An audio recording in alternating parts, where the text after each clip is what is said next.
тиісіп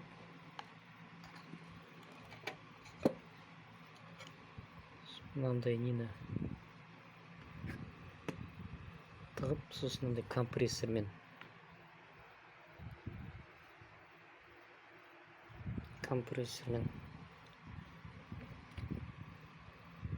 алдымен мынандай канцелярский пышақпен тазалау керек қапталдарын тазалау керек, полный айналдырып. Содан кейін мынандай қылып тиісіп, сверломен тиісіп, сосын мындай компрессормен үрлеп ашуға болады. Сосын тағы бір тәсілі, мындай қылып тиісіп, мындай бұрап, екі жағынан сөйтіп итеріп ашуға болады. Мен аштым уже.